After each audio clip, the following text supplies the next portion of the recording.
in Edward's hands, the hands which would soon be stripping my body of life. He panted, breathing heavy from the height, and stopping beside a large pile of leaves. He dragged my body to the pile, releasing my wrist, and I struggled to keep conscious, the stench engulfing me, and I gagged, coughing as I struggled to breathe. I grasped at the dead ground with my hands, the crunching of the leaves between my fingers. I felt something slippery, something familiar, the brittle compound spongy in my hand.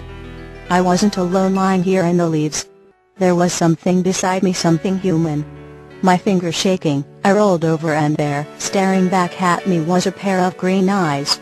The pointy nose and sharp jaw, bloated and barely recognizable, crawling with insects. The eyes rimmed in dark purple circles.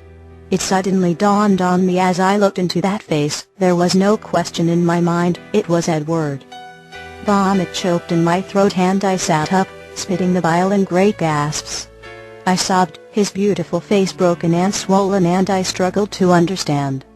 "You see, Bella, you're bright, but you don't know everything." Edward's voice rang in a high soprano beside me. "He wasn't going to share, Bella. He was going to leave me and take you with him. I couldn't let that happen."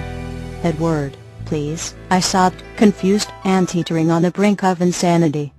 I had no idea what was real anymore, what was illusion. I just wanted it to be over. I begged for it to just be over. "Stop calling me Edward," he screamed, high and piercing, as I cowered beneath him. He stooped down close to my face, his nose mere inches from mine. "I loved you too, Bella. I worshipped you. But I knew all you'd see in my face was him, that all you'd think about when you looked at me was him. So I took him out of the equation." He pressed his lips to mine, slow and lingering. "And when we kissed, that wasn't thunder, dear. It's only my poor heart you hear, and it's applause, because you're mine," he sang, his voice high and melodic, the chiming sound ringing in the trees. I squinted, his features morphing, as he sang in that beautiful voice, reeking with femininity, and oozing that sensuality and regal charm I had seen so many times in the past month, charisma I'd seen in someone else, someone I had called my friend. "Alice," I whispered in disbelief. It couldn't be. How could I have not seen it? How could I not tell the difference between the two? I gaped at my own gullibility, my own blind stupidity, in believing the facade that was right in front of my face the whole time. Fresh tears rolled silently down my cheeks as I looked at her face. It was evident in her expression. She was proud of herself, her pale face gleaming in the darkness surrounding us, a smile spread across her wild face. "That sounds so beautiful, my name coming from your lips, Bella." Alice breathed against my face, her lips smearing in the blood and tears and vomit that lingered on my mouth. I was stunned, desperate to understand, petrified to know the truth. "How?" I asked, my voice wavering.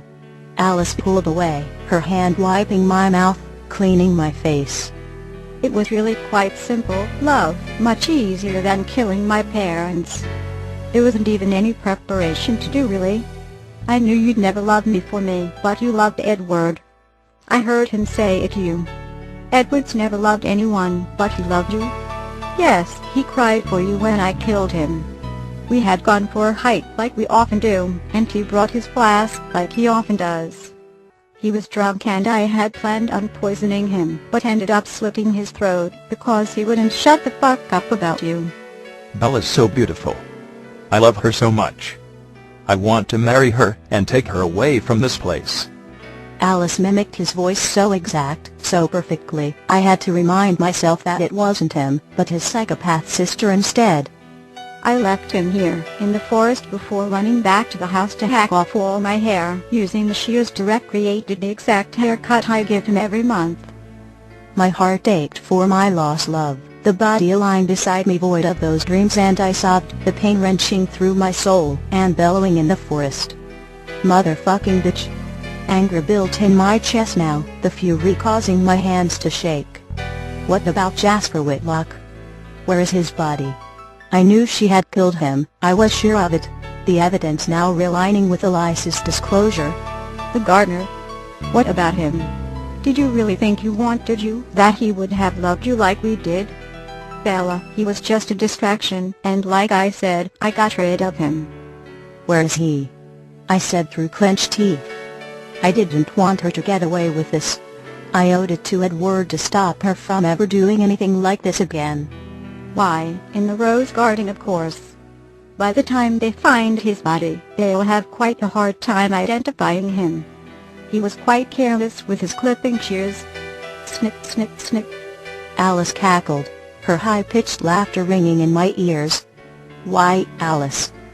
Why would you do this? I asked, my head swimming as I felt the veil of unconsciousness begin to weigh on me. Bella, I told you. I love you. I want you all to myself, a beautiful doll to keep by my side, always. And you want me too. He showed me, when you let me love you, let me put my mouth on you, accepted me inside of you. Didn't you like it?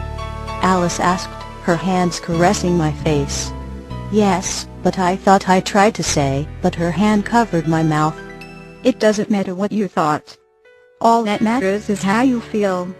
What do you feel now, Bella? Alice's hand left my mouth and all I could feel was hatred. Hatred for what she had done to her brother, how she had taken him away from me, stolen the one decent thing I had left in this world. Say it, Bella, say it. She urged, her hands sliding around my neck, as she shook her hands, slamming my head into the ground again, and again. I couldn't breathe, her knees pressing into my chest, as she pressed into my airway, constricting the flow of oxygen, and I swam in the darkness. Wave after wave of euphoria washed over me as I closed my eyes, seeing Edward's bloated face behind my eyelids, and I welcomed it, because it was different from hers. Faintly, in the distance, I could hear dogs barking. I could hear the urgent siren growing closer and closer, and I knew they were coming. They would find us here, Edward and I, together, and they would know the truth.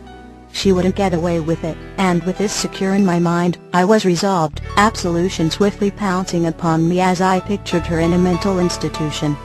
Edward. I don't even know if I had voiced his name, before the darkness consumed me, the breath leaving my body, as those familiar hands pressed against my chest and throat. Letting go, I succumbed to the quiet, only one vision in my awareness as I gasped my last breath. Edward.